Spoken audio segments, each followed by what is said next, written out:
The audacity of some people truly knows no bounds. But when that audacity comes from your own flesh and blood after 8 years of calculated silence, it hits a different level of absurdity. Imagine not hearing from your only child for nearly a decade, only for her to resurface not with an apology, but with a price tag attached to her sudden affection. I am 52 years old and my daughter is 29. Last month, she decided to break an 8-year streak of ignoring my existence with a simple text message saying she wanted to talk. We stopped speaking when she was 21, the same year I finally divorced her father. That marriage didn't just end, it imploded after I discovered he had been carrying on a 3-year affair with a coworker named Linda. While I was struggling to keep our family together, he was playing house with another woman. But the real knife in the back didn't come from him. It came from my daughter. She took his side immediately. She told me I was overreacting, that I was being dramatic, and her exact words were that I should have worked harder to keep him interested. Think about that for a second. A daughter telling her mother that her father's infidelity was her own fault. After that, she blocked me on everything. I tried to reach out. I even went to her apartment once and could hear her moving inside, but she refused to open the door. Eventually, I stopped trying. It's a special kind of grief to lose a child who is still alive, but I had to move on. I moved to a new city, got a job in manufacturing, and eventually met Paul. Paul is 56 and owns a chain of hardware stores. He is kind, stable, and has 2 grown children of his own who have treated me with more respect in 2 years than my biological daughter did in 21. My stepson is an architect, and my stepdaughter is a teacher. We go to yoga together, we have family dinners, and for the first time in years, I felt like I had a real family. Last year, Paul sold part of his business, and we started traveling. I posted photos of our trips to Italy, Japan, and the Swiss Alps on Facebook because my stepdaughter asked me to.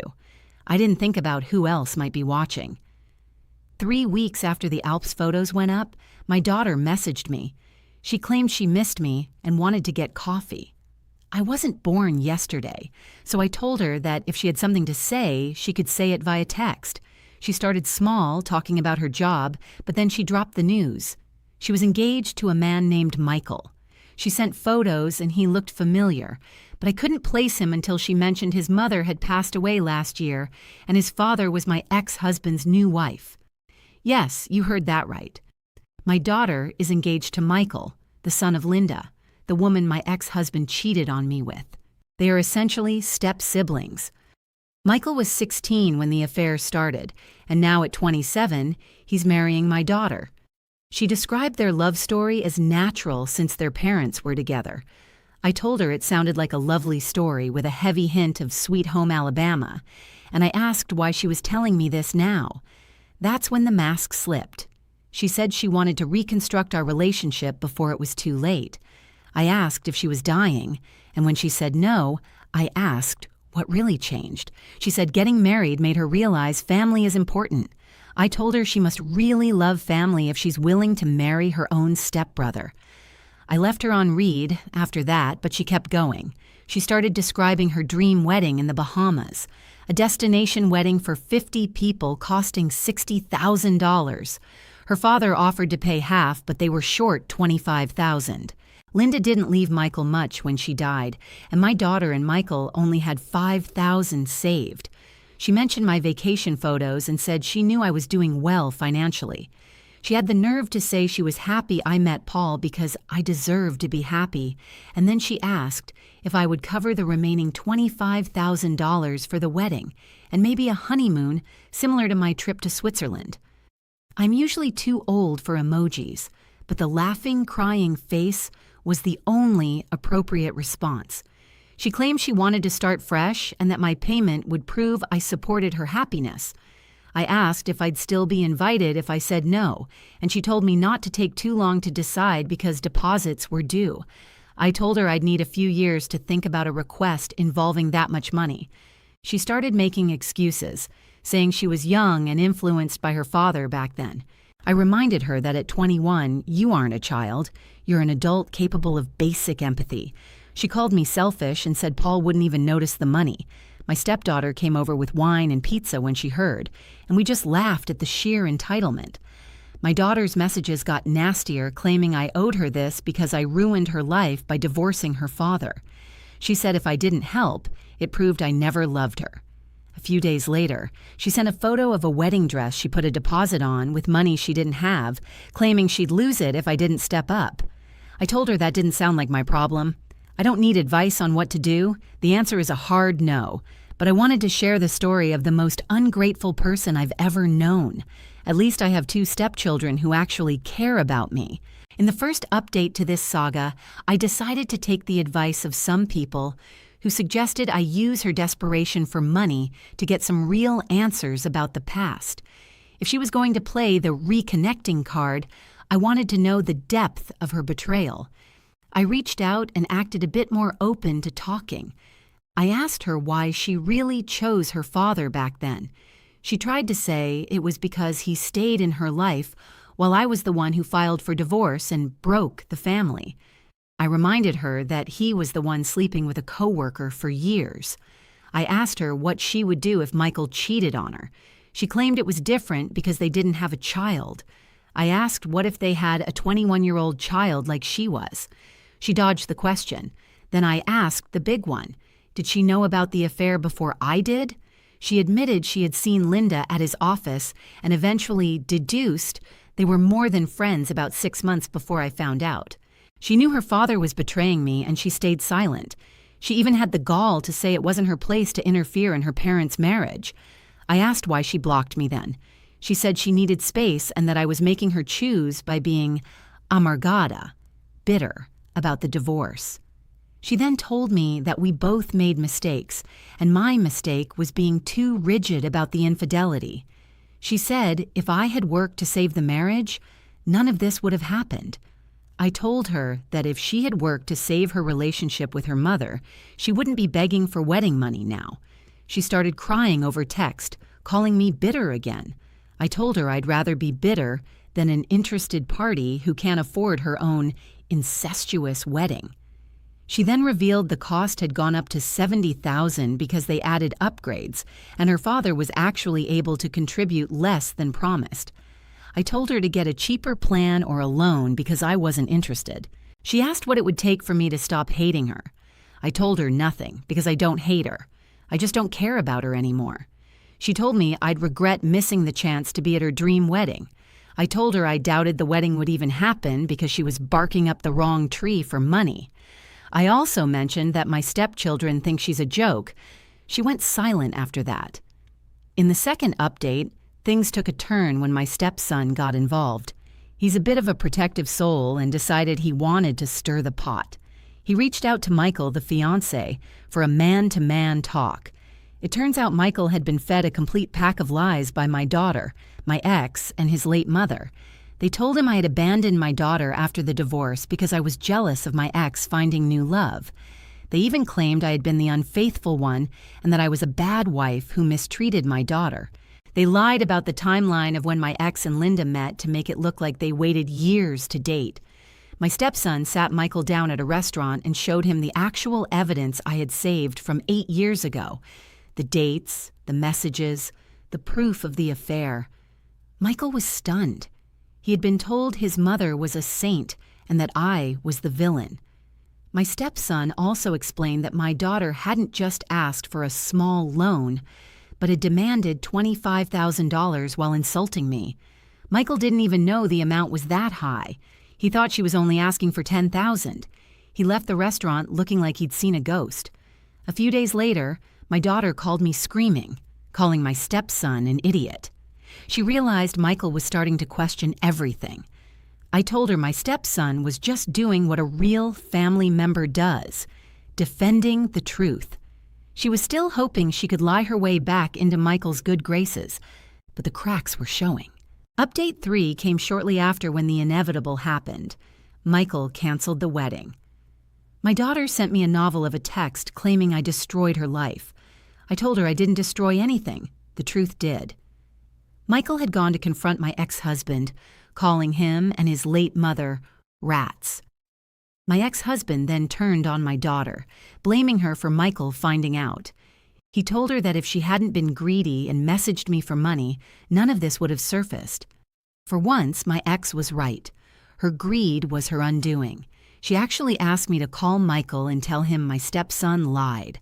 I laughed and told her I don't lie for anyone, especially not for people who think infidelity is something you just work through. My ex-husband then called me for the first time in 8 years. He spent 10 minutes calling me names and telling me that Linda was more of a woman than I ever was. I told him that was fine because I wasn't interested in competing in categories like home wrecking or lying to my children. I planted a seed of doubt in his head too, suggesting that if Linda cheated with him, she probably cheated on him. He lost it and started making playground insults about my new husband. I just hung up. Michael messaged me later to apologize for his family's behavior. He officially ended things with my daughter, not just because of the affair, but because he found out she had over $30,000 in credit card debt she had hidden from him. She was planning on using the wedding and their joint bank account to hide her financial ruin. He realized she was a pathological liar just like her father. He moved out and went to stay with a friend. My daughter's life was officially in shambles. The final update, Update 4, brings us to the present. My stepson and Michael have actually become friends. They talk regularly, and Michael has been keeping him updated on the fallout. My daughter still isn't speaking to her father because he blames her for losing his connection to the family business. See, Linda's parents own a small but profitable company that my ex was hoping to inherit. But after Michael told his grandparents the truth about how his mother and my ex started their relationship, they decided to bypass my ex and leave everything to Michael instead. My daughter is drowning in debt. Her car was repossessed by a collection agency a few weeks ago. She tried to date someone new immediately to make Michael jealous, posting all over social media about her new soulmate and how she dodged a bullet with her last marriage. But Michael doesn't even follow her anymore. The cherry on top of this disaster happened last week. She apparently left a faucet running in her apartment while she was on a long phone call, flooded the entire place, and caused thousands of dollars in water damage to the units below her. She tried to blame the landlord, but it was clearly her fault. She's been evicted, and the landlord is suing her for the damages. She's lost her deposit, her home, her fiancé, and her reputation. She reached out to me one last time, begging for a place to stay. I didn't even type a response. I just sent a screenshot of the message she sent me 8 years ago where she told me I should have worked harder to keep her father interested. I guess she should have worked harder to keep her life together. My life with Paul and my stepchildren is peaceful, filled with actual love and honesty. Sometimes the trash takes itself out, even if it takes 8 years to find the curb. I don't have a daughter anymore, but I have a life I'm proud of, and no amount of guilt-tripping or step-sibling wedding drama can take that away from me. It's funny how the people who try to break you usually end up breaking themselves because they lack the foundation of truth. My daughter thought she could build a dream life on a foundation of lies and my money, but she ended up with nothing but a pile of debt and a flooded apartment. And honestly, I've never slept better. It's a lesson in long-term karma. You can't treat people like disposable objects and expect them to be your safety net when your own choices catch up to you. She chose her side a long time ago, and she chose poorly. Now she has to live with that. The irony is that if she had just been a decent human being, she wouldn't have needed to ask for money at all. Michael would have likely had the support of a united family. Instead, she's alone, and I am finally free of the burden of trying to love someone who only saw me as an obstacle to her father's happiness. It took a long time to get here, but the view from the other side of this drama is absolutely beautiful. I have a family that loves me for who I am, not for what I can provide for a destination wedding. And that is something money, especially $25,000 of it, could never buy. People always say blood is thicker than water, but they forget the full quote, "The blood of the covenant is thicker than the water of the womb." The bonds I've made with Paul and his children are far stronger than the biological link I have with a girl who sold her soul to protect a cheater. My stepson showed me more loyalty by exposing the truth than my daughter ever did by hiding it. And my stepdaughter, who has no reason to care about my past, stood by me with pizza and wine, while my own child called me selfish. That is what family looks like. It isn't a demand for a check. It's a presence in the hard times. My daughter missed her chance to be part of that. She thought she was the one holding all the cards, but she didn't realize I had already walked away from the table years ago. Now she's left playing a game with no players and no prize. I'm moving forward with my travels, my yoga, and my hardware store-owning husband, and I'm not looking back. The saga of the ungrateful daughter is closed, and the chapter on my own happiness is just beginning. Every time I think about the laughter we shared over that pizza, I realize how much I've gained by losing her. It sounds harsh, but some people are just dead weight in your life. When you finally cut them loose, you realize you weren't sinking because of the ocean. You were sinking because of who you were trying to carry. I'm done carrying her. She can swim on her own now or not. It's no longer my concern. My responsibility ended the moment she chose the side of a man who destroyed our home. Everything after that was just her trying to see how much more she could take from the person she already robbed. But the bank is closed, the heart is healed, and the truth is out. There's a certain power in saying no to someone who thinks you owe them the world. It's the ultimate act of self-respect. And after 52 years, I finally learned that self-respect is worth more than any destination wedding in the Bahamas. My daughter wanted a beach ceremony. Instead, she got a courtroom date with her landlord. And while she's figuring out how to pay for that, I'll be planning my next trip with Paul, somewhere far away from the drama, the lies, and the entitlement. Life is too short to fund the fantasies of people who didn't care about your reality. So, here's to the new family I chose, and here's to the truth that finally set us all free. The story might have started with a betrayal, but it ended with a victory. Not just for me, but for Michael, too, who escaped a life of lies before he signed a marriage license. We all win when the truth comes out, even if the losers scream the loudest. And boy, did they scream. But now, there's only silence. And it's the most beautiful sound I've heard in 8 years. I hope Michael finds someone who truly values him, and I hope my ex and my daughter find a way to pay their own bills. As for me, I'm going to go enjoy a glass of wine with my stepdaughter and talk about anything other than the people we left behind. Because at the end of the day, the only opinion that matters is the one you see in the mirror, and I like the woman I see now. She's strong, she's smart, and she's $25,000 richer than her daughter thought she would be. That's a win in my book. And that's exactly how this story ends, with the protagonist moving on and the villains facing the consequences of their own actions. No sequels, no prequels, just a clean break and a bright future.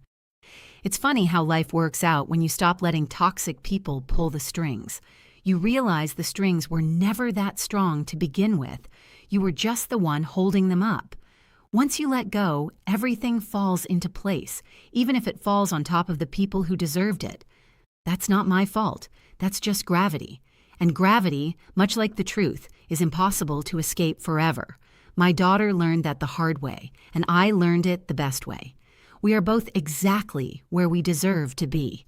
She's in a mess of her own making, and I'm in a life of my own choosing. And I wouldn't trade places with her for all the destination weddings in the world. This is my closure. This is my peace.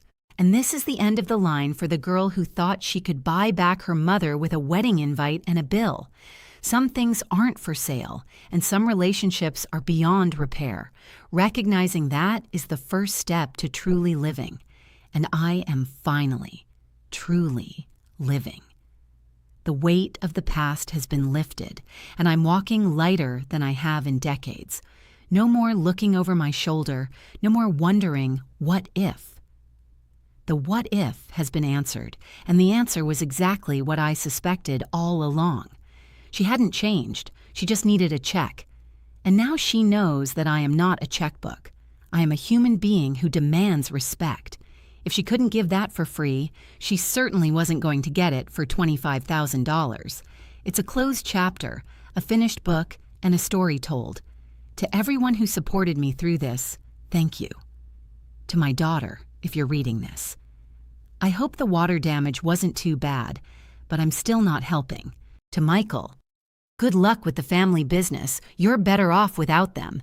And to Paul and my stepkids, let's go to Italy again. We've earned it. Because when you survive a storm like this, you don't just wait for the sun, you go find it. And that's exactly what I'm doing. No more updates, no more drama, just me, my real family, and the rest of my life. And honestly, that's more than enough. It's everything. The clarity I have now is worth every tear I shed 8 years ago. It's a reminder that even the deepest wounds can heal if you stop letting the person who stabbed you keep twisting the knife. I've taken the knife out, I've stitched the wound, and the scar is a badge of honor. It reminds me of what I survived and who I became because of it. I am not the woman who got cheated on anymore. I am the woman who built a better life. And that woman doesn't have time for ungrateful daughters or destination weddings. She has a life to live, and it's going to be a great one. The end. Really, the end. No more words needed, no more explanations required. The story is told, the lesson is learned, and the future is wide open. I'm stepping into it with a smile, knowing I did the right thing, not just for my bank account, but for my soul. And that is the ultimate payoff. Total peace, total freedom, total satisfaction, and a very, very quiet phone. It's bliss. Pure, unadulterated bliss. I hope everyone out there facing a similar situation finds the strength to say no. It's the most powerful word in the English language when used correctly, and I used it perfectly. No, just no. And look at how much better everything turned out because of it. If I had said yes, I'd be $25,000 poorer and still tied to a toxic web of lies. By saying no, I saved myself and helped Michael save himself too. It's the gift that keeps on giving. So don't be afraid to set boundaries, even with your own children. Especially with your own children if they treat you like a resource instead of a person. You deserve better. I deserved better. And I finally got it. That's the real happy ending. Not a wedding, but a realization. And I'm keeping that realization close to my heart forever. It's my most valuable possession, more than any hardware store or trip to the Alps. It's the knowledge that I am enough, and I don't have to pay for anyone's love ever again. And that, my friends, is the final word on the matter. Goodbye to the past and hello to the rest of my beautiful, quiet, expensive, wedding-free life. I couldn't be happier, not even in the Bahamas, especially not in the Bahamas. I'll take my yoga class and my Saturday mornings with people who actually like me any day of the week. This is the life I was meant to have. And it only cost me the courage to say no to a person who never learned how to say thank you. Worth it. Every single penny. Every single second. Every single no. I am done. I am content. I am home. And for the first time in a long time, I am completely and utterly whole. The daughter I lost wasn't really mine to begin with, if she could be turned so easily against the person who gave her life. But the family I found, they're mine, and I'm theirs. And that's all that matters. The rest is just noise. And I've finally turned the volume all the way down. Silence never sounded so sweet. It's the sound of a life well lived and a lesson well taught. I hope she learns from it, but if she doesn't, that's her burden to carry, not mine. I've put my bags down. I'm staying right here in the light. And it's warm. It's so very warm. The sun is out, the wine is chilled, and the future is mine for the taking. No more drama, just peace. And that is the best wedding gift I could have ever given myself. The gift of a life without her. It sounds cold, but after everything, it's the warmest feeling in the world. It's called freedom, and I'm never letting it go. Not for anyone. Not for anything. Not for $25,000. Not ever. I am free. And it feels amazing. Truly, deeply amazing. This is the end of the story and the beginning of the rest of my life. And I'm going to make it a masterpiece. One day at a time, one no at a time, and one beautiful, quiet moment at a time. This is my victory lap, and I'm taking it slow, enjoying every single step, because I earned this, every bit of it, and I'm not sharing it with anyone who doesn't deserve to be there. This is my life, and it's finally mine. The daughter who wanted my money got a lesson instead, and I got my peace back. That seems like a fair trade to me. Actually, it seems like the best trade I've ever made. And with that, I'm signing off for good. No more updates, no more stories. Just a woman living her life exactly the way she wants to. And that is the most beautiful ending of all. The end. For real this time. Goodbye.